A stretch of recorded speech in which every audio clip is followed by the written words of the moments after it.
Hello everyone and welcome back to Factorio. This episode will have post-commentary because my live commentary had a bit of a desynchronization issue which I noticed too late, so I lost that. Yeah, this is an update episode. I'm not building anything, I'm just showing you stuff I have built in between episodes because I felt that I had already done a bit too much of the this is all temporary stuff, so what you're seeing is still mostly temporary, but I am now at a point where I can basically start building permanent stuff. So, first temporary thing I was showing you was this mining outpost. My iron vein in the main base was running really low, so I just set this thing up there. It's not efficient or particularly good. Just put down a bunch of mining drills on the iron patch and using electric furnaces to smelt it all. And then I'm just belting it up because I didn't have a train network ready at the time. Shouldn't really be doing this, but for a quick band-aid solution, it's fine. I'm just bringing up 2 belts of iron. They're not fully compressed or anything like that. It's just to supplement the dwindling iron resources in my main base. As you can see, they're pretty much empty. Yeah. Don't do this at home, I guess. It's just a quick and dirty solution, because again my main base will be train based and operate very differently. Second thing I don't think I'd shown you before is my oil setup. I have put pump jacks on all the nearby oil sources, and I think in a bit I'll show you an outpost. Again, this is post commentary. Yeah, up there, because the oil in the base was running a little dry, so I connected a new vein, I guess. And yeah, I've built a defensive perimeter around my base, made up of laser turrets, walls, and a bit of light, so you can see. I'm still getting into the habit of putting lights everywhere, so some parts are still a bit dark, but yeah, there is light at some place. It's in a fair amount of places now. And here I was showing you the energy consumption.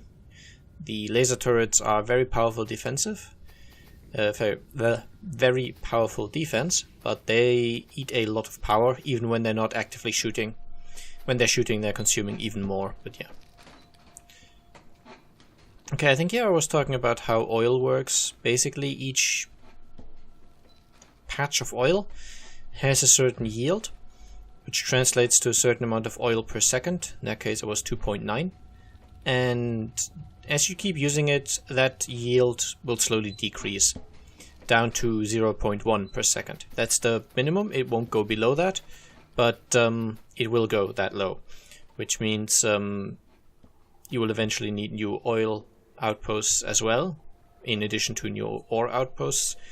But the oil will never run completely dry, so you don't usually have to disassemble your oil outposts. They just become a lot weaker. And yeah, those are my refineries. They take water and the crude oil and turn it into heavy oil, light oil, and petroleum gas. Because I'm using the advanced oil processing, it is a more advantageous ratio, because heavy oil doesn't have that many uses, and light oil and petroleum are generally more important and yeah, more helpful. So there you can see basic oil processing gives you 30, 30, 40 respectively, and advanced gives you 10, 45, 55. So you get a bit more in total, and you get more of the useful stuff, whereas the heavy oil really only has one use, which you don't need that much for it. That uses lubricant. I think I'll show it in a moment. So the petroleum all goes into these 8 tanks. Tanks kind of combine into one if you put them next to each other, but not really. I'll get into that in a future episode a bit more. This is not a good long-term setup for tanks, but it's fine for now. Yeah, the light oil I'm mostly using to power a bunch of boilers and steam engines.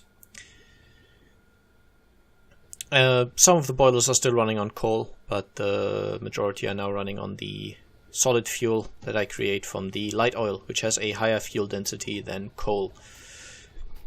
And yeah, I've got an overflow for the light oil as well, because the problem with oil is that if you are overproducing one type of oil, or one of the 3 outputs of the refinery, so that it backs up, then the refinery will, for example, be full of heavy oil, and it won't produce any more light or petroleum, any more light oil or petroleum gas, because it can't output the heavy oil anymore. So there's no way to throw away or just sort of void away items. In similar things in Minecraft, for example, you could say, okay, I don't want the, I don't know, gravel output from this machine, so I'm just dumping all the gravel into an automatic, I don't know, item disposal, whatever. Even in vanilla, you could just chuck items you don't need into a lava flow, and in modded, it's even more so. Yeah, you don't have that here, so you need to make sure that you actually use up your output, and generally that means having to be a bit sneaky. You can't just, you know, assume, okay, I'm going to make the heavy oil into lubricant and pump that away, and then do this with the light and this with the petroleum, because you have to be aware that if one of them backs up, all the others will stop flowing. So yeah, something to be aware of. Next thing I was showing you was these were the solar arrays. This is just a blueprint I came up with myself. It's not super advanced. It's close to the ideal ratio, because obviously a solar panel will generate power at day, but none during the night. So as you can see there, this blueprint contains 100 solar panels and 86 accumulators. Accumulators, basically their purpose is to store up energy and release it when the network needs it. So the reason you couple them with solar panels is that some of the solar panels provide power during the day, and some of them charge up the accumulators. And these accumulators then pick up the slack for the solar panels at night, when the solar panels obviously produce no energy. And the ideal ratio is, for each one solar panel, you want 0.84 accumulators. In this particular setup, just because it worked out that way into the grid I was using, I actually have 0.86 instead of 0.84, but it's close enough, and I always like to have more accumulators than are needed, because I always have a little more electricity than my base consumes anyway, and the additional accumulators will be charged anyway by that excess power generated, and that excess power can then be used if an emergency happens. If my laser turrets suddenly need a lot of energy, then I won't run dry. I just like having a little more accumulators instead of skewing the ratio in favor of solar panels. And yeah, this is a blueprint I actually made myself, which is probably why it's not that great, but it works out nicely. It has almost the right ratio, or at least as close as I could realistically get in this size. I used to have much bigger ratios, but the substations have changed in the area they can cover, I believe. So I had to build this anew from scratch. Plus, I didn't want my old setup again, which had roboports in it as well, which I was just not looking for. Yeah, I'm just waiting to see what I showed you next. Probably something to do with oil. Yeah, I think that's what I did. So right here is the first thing I do with the petroleum gas. I turn it into plastic, which also consumes coal. So you take coal and oil and you turn it into plastic. It's sort of related to how plastic is made in real life. And yeah, the reason I need plastic is for advanced circuits later down the line. Some other stuff as well, but mostly the advanced circuits. So that's the first destination for the oil. The petroleum gas, rather. Taking coal from the steel smelting, because that's no longer running at full pelt anyway. And yeah, running the plastic along that one line. And the next thing I do is I combine water and petroleum to make sulfur, which I combine with more water and some iron to make sulfuric acid, which I need for various stuff.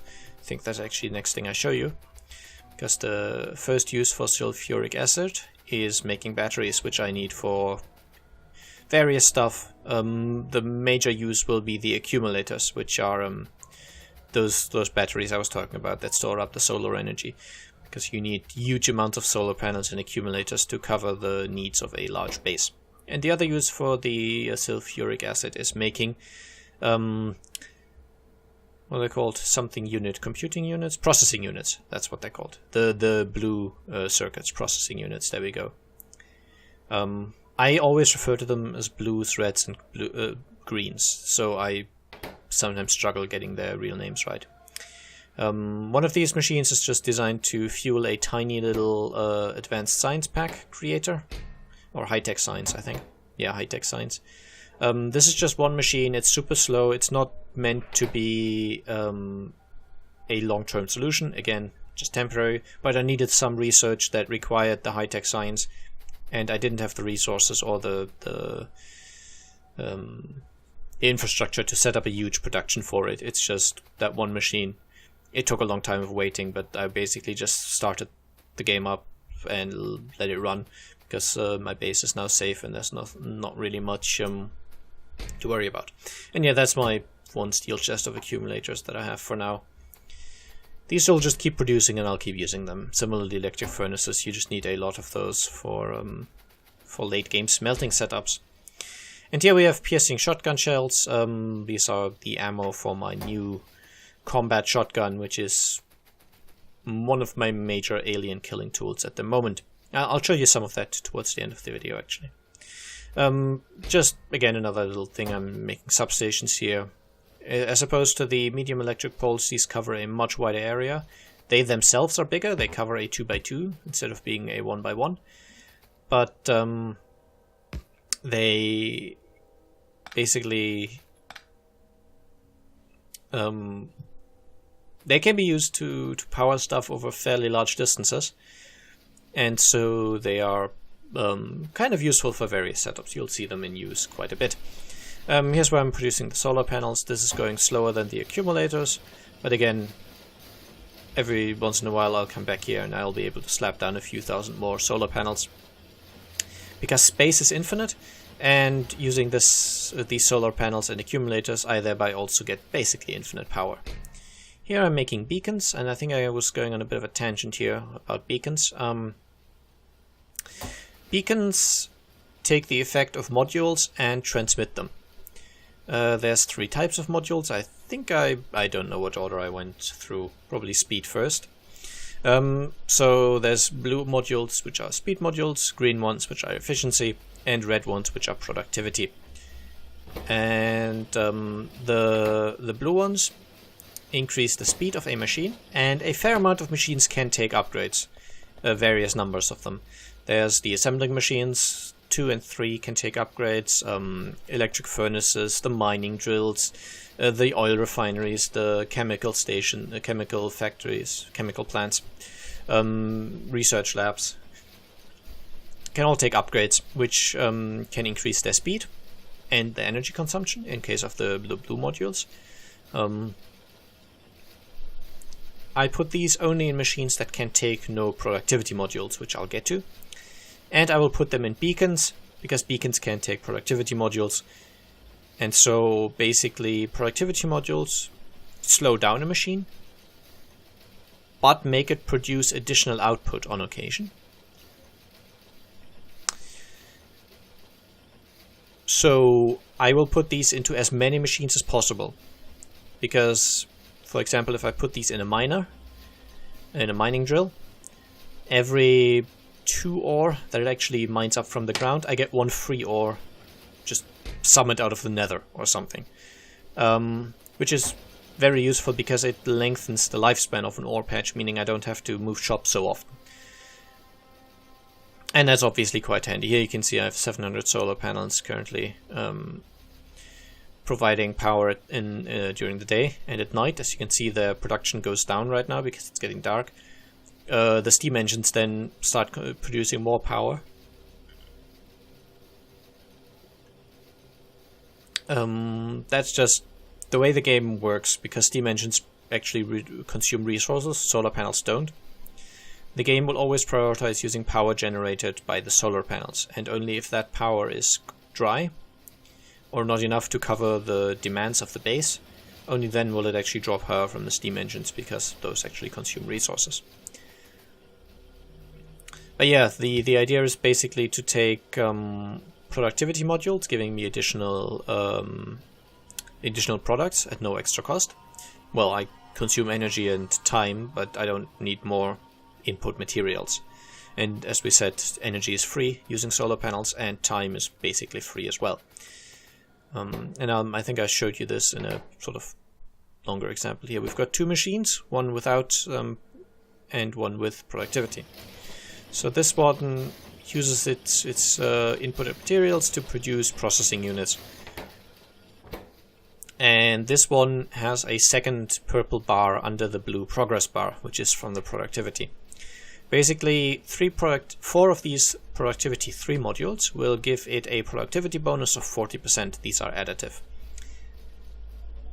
And that means that at 40% of the machine's crafting speed, the second bar will also fill. And if the second bar is completely full, I will get the product of the machine's process again for free. Which basically means about, exactly every 2.5 full run-throughs of the recipe, I get a free output of the recipe.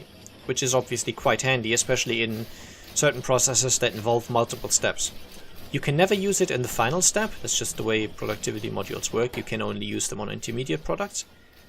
But in this particular case, I could use productivity on the green circuits and the red circuits. And for those, I could use productivity on the copper wire that I need, and on the plastic that I need, and also on the iron and copper that I need. And so those 40% extra I get, they keep accumulating and really save on resources massively. So that's very handy. And yeah, I just showed you the area of effect of a beacon. Any machine that's in range of this beacon will basically get half the effect of any modules I put in the beacon. And really, beacons only take 2 kinds of modules. They take speed or efficiency modules. And I never use efficiency modules. What they do is reduce the energy consumption of a machine. But as we've established, energy is basically free. So I'd rather have my machines run faster or productivity, or with productivity, and slap down a few hundred solar panels to cover the extra energy cost. I think that's just better than using efficiency. And here I've started producing the stuff we'll need for the rail network: cargo wagons, fluid wagons, and locomotives. And I think in a bit I'll show you the rest as well. And on the side you can also see my Science Pack 3 setup. That's a few mining drill machines, electric engine machines, or engine units I think, and red circuits, which we'll see in just a second. And those 3 items combine into Science Pack 3, which I just needed for advanced research, I guess. And over here I'm using the lubricant to make electric engine units out of the standard engine units. Again, I needed those for research, which I was doing manually. Basically, I was taking the ingredients for the production science, and I just shoved those manually into an assembling machine to make me the science packs. And here we see red circuits being constructed out of copper, green belts, and plastic. You need a ton of those. These are just, again, the setups I needed mostly to fuel my research and my initial setup costs. Those will actually be some of the first things I built in the main base. The first goal of the main base is to start producing modules in larger quantities so that any setups I build after that will be able to take full advantage of modules. And here I'm making blue belts. This will take a long time to actually complete. But again, it's just on occasion when I need more belts, I can come by here and have some supply of the fastest belts. This is unmodded. I know there are mods which add faster belts. I don't have any of those. So I'm just making underground belts, making those into fast underground belts, and making those into express underground belts, and the same thing for belts and splitters. And here's the rest of the train stuff. There's train tracks, train stops, and the 2 types of signal that are needed. And also I'm making some of the assembling machine 3s. I have about 200 stockpiled. Those are the fastest assembling machines, and obviously those will be used for the end game setups. Making some lights as well, because I'm trying to get into the habit of placing those a lot. Again, this is just something I never used to do, so bear with me. Here you can see my iron supply for the green circuits. It's not exactly perfect, but yeah, what can you do? It's fine. And here are those temporary science setups I told you about. These are just assembling machines that I manually fuel with the necessary ingredients, and then they'd slowly make the science packs I need to, so that I could do the research I needed. I'm basically done with research for the moment. Again, the late game of this playthrough is to have a fast science setup, but for now we're okay. I think I'll show you what I use the science for in a bit. But first, this is the first of my actual outposts that I will be using for the final base. Or I might modify it slightly still, but this is the general idea. I've put down a bunch of electric mining drills as closely packed as I could. I could fit slightly more on there, but this is just the way I do it. I'll get into that again in a different episode.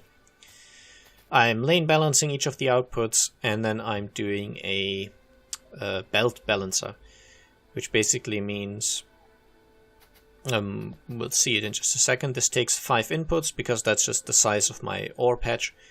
And it balances them so that out of those 5 inputs, no matter how distributed they are, because some of them will have more ore on them than others, and it puts them balanced on the 4 output belts.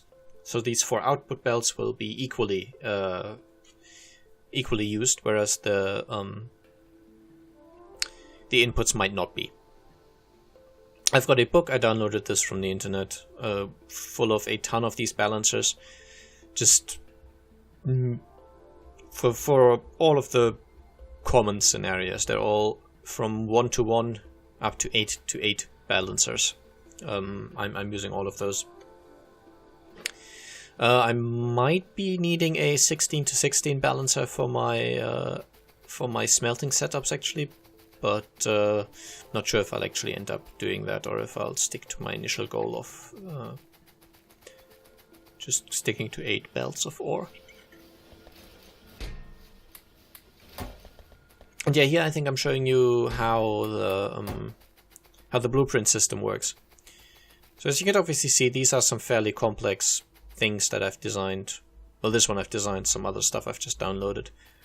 But these require just a lot of resources, and you don't want to put this down manually because it's just finicky. Instead, I'm using robots, which basically build it for me, and for that I needed this Power Armor Mark II, which is why I needed some of the advanced research. I've put 2 portable fusion reactors into it. As you can see, 5 exoskeletons. These increase my running speed. The fusion reactors provide power without requiring any fuel. And some batteries to give me a buffer in terms of power, and the roboports, which house the robots that basically build stuff for me.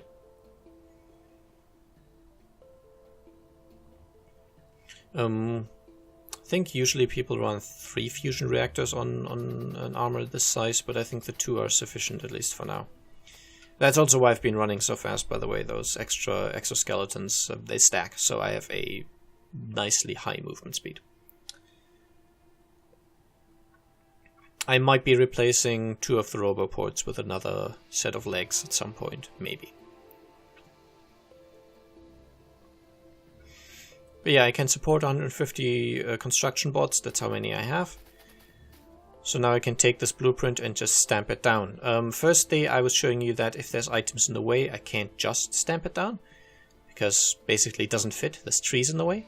But if I shift and stamp it, it tells my robots that if there's trees or rocks in the way, just destroy them, and if there's anything else in the way, like a machine, a chest, or anything like that, just build around it. And as you can see in this case, they quickly tore down the forest, placed all the items, and it took all of, what, 10 seconds? 15 maybe? And this is a very nice and very handy way to build large factories and large setups in the late game. I think I'll show you my my red circuit assembly that I used in my last world, and it's pretty big. It's not something you would want to place manually. And that's the huge advantage of the robots and the blueprints. When I'll be building my trains and my train stations and my my tracks and all that, it will help hugely to be able to just take out a blueprint, click it, and have a straight segment of tracks, and just another blueprint, click it, and have a station. It's just very handy. So there I have my red circle production line. This terms of the ratios, this was the design I came up with. Actually, I think I was inspired by a design I found online. I just modified it slightly. But yeah, this just produces a fair amount of red circuits, and you wouldn't want to place that by hand, which is why the RoboPort was important to me before I build, well, my trains.